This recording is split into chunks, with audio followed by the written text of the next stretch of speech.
Hello all dear student, most welcome. I hope आप सभी अच्छे से होंगे। यहाँ पर आज हम डिस्कस करने वाले एक नई वैकेंसी के अपडेट को लेकर, दैट इज द इसरो 2023 की वैकेंसीज है जो साइंटिस्ट और इंजीनियर से रिलेटेड है। एंड ये जो वैकेंसी है बहुत ही लाइफ चेंजिंग वैकेंसी है और वेरी गुड करियर अपॉर्चुनिटी यहाँ पर ऑफर करती है। तो वेरियस इंजीनियरिंग की जो ब्रांचेस है उससे रिलेटेड है। तो यहाँ पर हम डिस्कस कर लेंगे कि किन किन ब्रांचेस के लिए वैकेंसी आई हुई है। सबसे पहले हम देखेंगे नंबर ऑफ वैकेंसीज कितनी है। सेकंड पॉइंट में हम डिस्कस करेंगे कि इसका एलिजिबिलिटी क्राइटेरिया क्या रहेगा। थर्ड पॉइंट हम डिस्कस करेंगे कि यहाँ पर एग्जाम पैटर्न कैसा रहेगा। And at last how to prepare for this exam so that we can get success. तो यहाँ पर अवल और हमें 4 पॉइंट डिस्कस करने हैं। So this is Amrit Masjangid, IAS qualified in electrical engineering branch, more than 10 years experience. So start करते हैं, number of vacancies के बारे में बात करेंगे एंड फिर आगे फॉरवर्ड हम मूव करेंगे। सबसे पहले हम बात करते हैं यहाँ पर जो नंबर ऑफ वैकेंसीज है। सिविल ब्रांच में हमारे पास जो है 39 टोटल वैकेंसीज है और कैटेगरी वाइज आप यहाँ से देख सकते हैं कि किस कैटेगरी में हमारे पास कितना वैकेंसीज है। इलेक्ट्रिकल ब्रांच के लिए जिसके बारे में हम आगे डिस्कस करेंगे डिटेल से, 14 वैकेंसीज है। यहाँ पर RAC refrigeration and air conditioning में आपके पास टोटल 9 वैकेंसीज है। आर्किटेक्चर के लिए हमारे पास यहाँ पर 1 वैकेंसी है एंड सिविल के लिए ऑटोनोमस बॉडी के लिए अलग से एक वैकेंसी हमारे पास अवेलेबल है। सो हमारे पास यहाँ पर जो है सबसे पहले ये जो वैकेंसीज है उन वैकेंसीज के लिए दो इंपॉर्टेंट पॉइंट आपको मालूम होने चाहिए। उसके अगर आप वो फुलफिल करते हैं तो ही आप जो है इस एग्जाम के लिए फॉर्म अप्लाई करिएगा। सबसे पहली बात तो ये जो है एज लिमिट का पॉइंट है, आप ध्यान रखिएगा। एज लिमिट का पॉइंट है जो 24 मई 2023 तक आपके पास जो है एज जो है मोर देन 20 ईयर्स नहीं होनी चाहिए।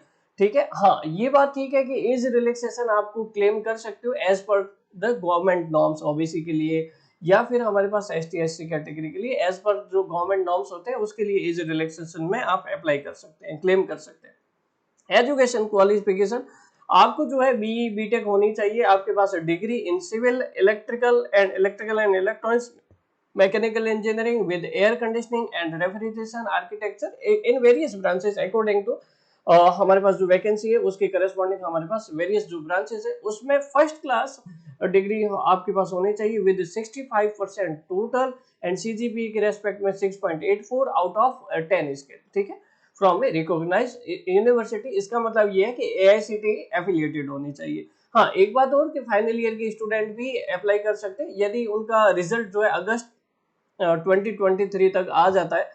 तो उससे पहले अगर आपका रिजल्ट आ जाता है then you are eligible for this. ठीक है, तो यहाँ पर हमारे पास आगे हम डिस्कस कर रहे हैं कि इसका जो सिलेक्शन प्रोसेस होगा।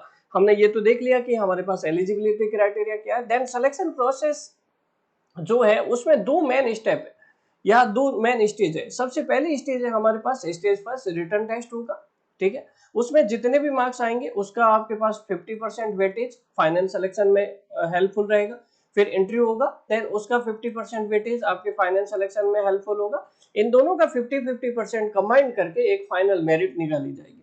अब हम बात करते हैं कि यहाँ पर हमारे पास रिटन टेस्ट किस तरह से होगा। उसके बाद जो है जब आप इन दोनों में क्वालिफाई हो जाते हैं तो हमारे पास जो है उसके बाद डॉक्यूमेंट वेरिफिकेशन होगा, देन मेडिकल एग्जामिनेशन होगा। These are the additional stages, but main stages हमारे पास जो है रिटन टेस्ट एंड इंटरव्यू है। ठीक है, हाँ यहाँ पर ध्यान रखिएगा रिटन टेस्ट में हम डिटेल से बात कर लेते हैं कि रिटन टेस्ट में क्या रहने वाला। रिटन टेस्ट में आपके पास एक सिंगल ऑब्जेक्टिव टाइप का पेपर रहेगा, 120 मिनट्स का ड्यूरेशन रहेगा। कितना? 2 आवर का ड्यूरेशन रहेगा। इसमें 2 आवर का जो ड्यूरेशन रहेगा उसमें टोटल आपके पास कितने क्वेश्चंस होंगे? 80 क्वेश्चन जो है पार्ट ए में होंगे और 15 क्वेश्चन जो है आपके पास पार्ट बी में होंगे। पार्ट ए जो है आपका पर्टिकुलर ब्रांच का, लाइक इलेक्ट्रिकल इंजीनियरिंग ब्रांच के बारे में हम यहाँ डिटेल से आगे बात करेंगे कि आपके सब्जेक्ट जो है कौन कौन से सब्जेक्ट को आपका वेटेज ज्यादा रखना चाहिए, कौन से सब्जेक्ट को आपको ज्यादा इंपॉर्टेंस देना चाहिए, एज वेल एज कौन से सब्जेक्ट को आप थोड़ा सा कम वेटेज देके भी पढ़ सकते हैं तो आप जो है इसरो में सिलेक्शन पा सकते हैं। तो इसके लिए भी हम आगे डिस्कस करने वाले हैं, लेकिन अभी एक बात ध्यान रखिएगा, मोस्ट ऑफ द आपको जो है कवर करना है that is the technical part, है ना। टेक्निकल पार्ट के 80 एमसीक्यू रहेंगे, उसमें से हर एक पॉजिटिव क्वेश्चन आपने आंसर दिया है तो +1 मिलेगा और नेगेटिव मार्किंग -1/3 रहेगी। ठीक है, यहाँ पर आपके पास जो है 75% जो है आपके पास जो है क्वेश्चंस बनेंगे आपके टेक्निकल एरिया से ही बनेंगे, आपके स्पेशलाइजेशन से बनेंगे, लाइक इलेक्ट्रिकल का है तो इलेक्ट्रिकल से ही बनेंगे, सिविल का है तो सिविल से बनेंगे। 25% of the questions will cover the allied area topics. Allied area topics का मतलब ये है कि जैसे इलेक्ट्रिकल इंजीनियरिंग है तो इलेक्ट्रिकल इंजीनियरिंग में फिजिक्स से रिलेटेड या ईएमएफटी से रिलेटेड आपके पास ज्यादा क्वेश्चंस बनेंगे।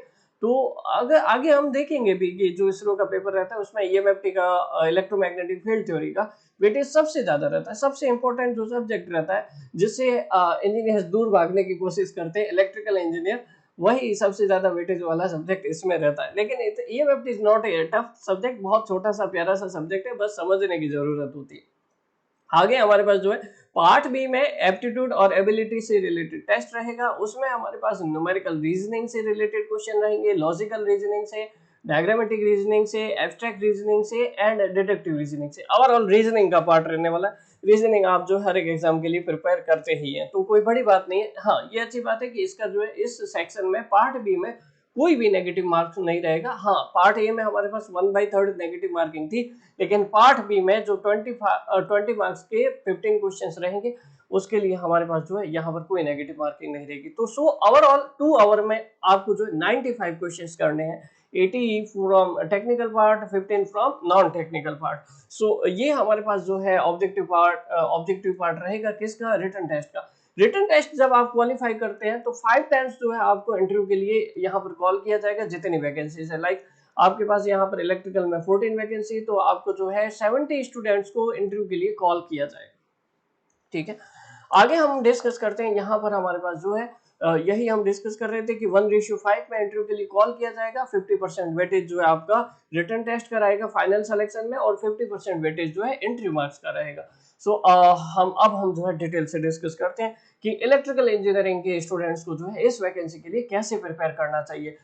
We have analysed previous paper in 2020, जो हमारे पास जो है स्टार्टिंग में 2020 की स्टार्टिंग में जो ये प्रीवियस पेपर हुआ था उसको एनालाइज किया है। उसमें हमने मार्क्स को डिफरेंट सब्जेक्ट के अकॉर्डिंग डिवाइड किया है, उसके अकॉर्डिंग हम आपको यहाँ बताते हैं। तो यहाँ पर ओवरऑल आपके पास जो है 12 सब्जेक्ट है। 12 सब्जेक्ट में जिनको हम जो है राउंड मार्क कर रहे हैं, these are very important subjects from examination of point of view ISRO. यहाँ पर हमारे पास एक बात और ध्यान रखिएगा, ये वैकेंसी बहुत ही ज्यादा इंपॉर्टेंट है। वाई? बिकॉज क्योंकि इसका सैलरी स्ट्रक्चर बहुत अच्छा रहता है, as well as ISRO scientist के लिए बहुत ही सारी गवर्नमेंट की तरफ से फैसिलिटीज रहती है, लेवल 10 की वैकेंसीज है।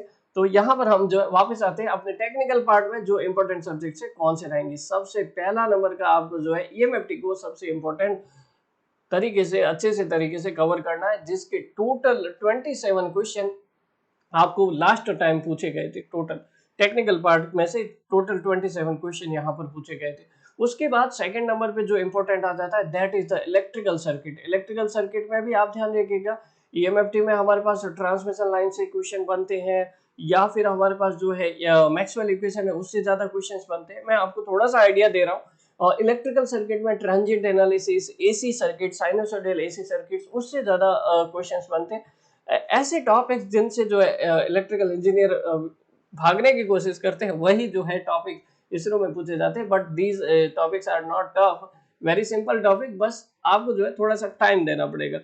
ठीक है, उसके बाद हमारे पास अगला जो मोस्ट इंपोर्टेंट सब्जेक्ट रहता है that is the signal system. Third number पे आप देख सकते हैं। Then core subject electrical machine, power system, control system, ये इंपॉर्टेंट सब्जेक्ट्स रहते हैं। And then analogue electronics. ठीक है, उसके बाद कुछ हमारे पास पार्ट रहेगा इंजीनियरिंग मैथमेटिक्स का, जिसमें भी हमारे पास अच्छे खासे क्वेश्चंस पूछे जाते हैं। तो ऐसी मैथमेटिक्स जो हमारे पास इसरो के ट्रेनिंग के दौरान या फिर जॉब के दौरान जो है आपकी यूजफुल रहेगी। We will discuss all the previous paper, हम उसको जो है यूट्यूब पे सॉल्व भी करवाएंगे। ठीक है, वो बात ध्यान रखिएगा। ठीक है, लेकिन हम इन जनरल आइडिया दे रहे हैं कि आपको जो है किस लेवल से प्रिपेयर करना चाहिए। सबसे पहले ईएमएफटी को प्रिपेयर करिए, देन इलेक्ट्रिकल सर्किट को, then power system, machine, engineering mathematics उसको प्रिपेयर करिए, कंट्रोल सिस्टम, सिग्नल सिस्टम, इन सब पे जो है आप फोकस रखिएगा। डिजिटल इलेक्ट्रॉनिक्स का एक आध क्वेश्चन आ जाता है, ठीक है, मेजरमेंट के भी कुछ क्वेश्चंस रहते हैं, 2-3 क्वेश्चंस। पावर इलेक्ट्रॉनिक्स का बहुत कम क्वेश्चन रहता है, हालांकि पावर इलेक्ट्रॉनिक्स का आजकल बहुत ज्यादा यूज होता है। और प्रीवियस पेपर जो था 2020 में जो कंडक्ट हुआ था, उसमें न्यूमेरिकल लेवल थोड़ा सा ज्यादा था, है ना। उससे पहले हमारे पास जितने भी पेपर हुए 2018, 2017, उसमें जो है न्यूमेरिकल लेवल थोड़ा सा कम था, है ना, थ्योरेटिकल कंटेंट ज्यादा था, ठीक है। तो ये थोड़ा सा आप ध्यान रखिएगा कि ऐसा नहीं हो कि आप न्यूमेरिकल को लेफ्ट कर दें, न्यूमेरिकल पे थोड़ा सा फोकस रखिएगा, ठीक है। न्यूमेरिकल पे आपको फोकस रखना है, ये बात ध्यान रखनी है, ठीक है। आगे हमारे पास बढ़ते हैं, तो it is all about technical part. Reasoning is very easy, उसको आप जो है अच्छे से कवर कर सकते हैं। सो आपको कैसे प्रिपेयर करना है, प्रिपेयर टेबल लाइक दिस, और उसके बाद जो है एक शेड्यूल बनाइए और शेड्यूल के अकॉर्डिंग प्रिपरेशन स्टार्ट करिए। हाँ, ये बात जरूर है कि आपको जो है ये सब्जेक्ट टफ लगते हैं, तो आप जो है engineers wave institute app download कर सकते हो। सिंपली प्ले स्टोर में जाइएगा, वहां पे ये इंजीनियर्स वेव इंस्टीट्यूट टाइप करिएगा, वहां से आप जो है इस एप्लीकेशन को डाउनलोड कर सकते हो, जो हम वीडियो आपको बता रहे हैं, या फिर जो वीडियो हम आपको बता रहे हैं इसके डिस्क्रिप्शन में आपको एप्लीकेशन लिंक मिल जाएगा, वहां से भी इस एप्लीकेशन को डाउनलोड कर सकते हैं। After downloading application you will get various courses option. आप कोर्सेज ऑप्शन पे क्लिक करेंगे, वहां पर आपको जो है बहुत सारे कोर्सेज मिलेंगे। सबसे जो बेस्ट कोर्स है आपके पास यूनिवर्सल एईजे का कोर्स है। यूनिवर्सल एईजे कोर्स का सबसे बेस्ट कोर्स इसलिए क्योंकि हम जो है ऐसा, देखिए एक्चुअली क्या होता है, स्टूडेंट्स जो है एक वैकेंसी जो है ईयरली हमारे पास आती रहती है।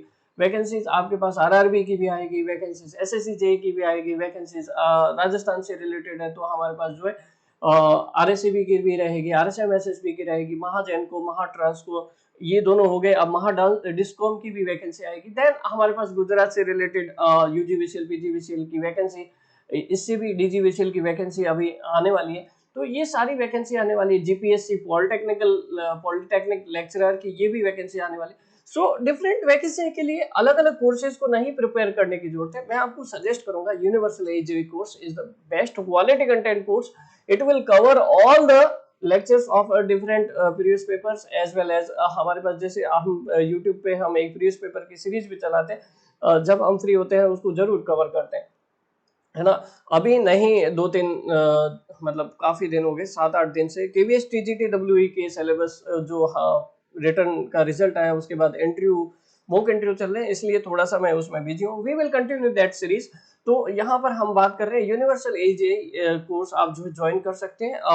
तो इसरो के लिए एक अलग आपको जो है यहाँ पर अप्रोच मिल पाएगी, एज वेल एज डिफरेंट जितनी भी वैकेंसी है सबके लिए अलग अलग कोर्स ज्वाइन करने की जरूरत नहीं है। It is the one of the best course of our, क्या बोलते हैं कि बहुत सारा 10 साल का एक्सपीरियंस है, उसका जो सारा का सारा निचोड़ है वो सारा इस यूनिवर्सल एईजे कोर्स में देखने को मिलेगा। सो हम कुछ यहाँ पर जो है एग्जाम डेट्स और एज वेल एज डिफरेंट जो हमारे पास डेट्स है उसके बारे में बात कर लेते हैं। आपका नोटिफिकेशन रिलीज हुआ 4 मई को, और ऑनलाइन एप्लीकेशन भी स्टार्ट हो गई 4 मई से। आप जो है ऑनलाइन एप्लीकेशन एंड डेट है 24 में, इसके लिए एंड डेट के लिए रुकना मत कि ठीक है एंड डेट आएगी तभी भरेंगे, ये क्योंकि साइट भी जो है थोड़ा सा सर्वर बिजी हो जाता है तो साइट स्लो चलता है, उसमें दिक्कत आती है लास्ट टाइम पे पेमेंट वगैरह में। तो आप थोड़ा ध्यान रखिएगा, भरना है तो अभी भर दीजिएगा, और फॉर्म भरते ही एक थोड़ा सा ये भी पॉजिटिविटी आ जाती है कि अरे फॉर्म भरा है तो प्रिपरेशन भी स्टार्ट करनी है। सो प्रिपरेशन भी ऑटोमेटिक स्टार्ट हो जाएगा।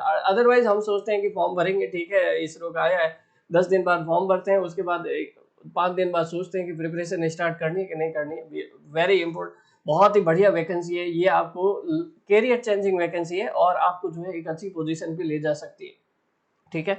सो आपके इसकी वैकेंसी की कुछ इन्फॉर्मेशन थी जो मैंने डिलीवर कर दी। इसके अलावा भी आपको कुछ क्वेश्चंस रहते हैं, you can comment in the comment box जो आपके यूट्यूब वीडियो में मिलेगा, उसमें कमेंट करिएगा। Till then thank you so much.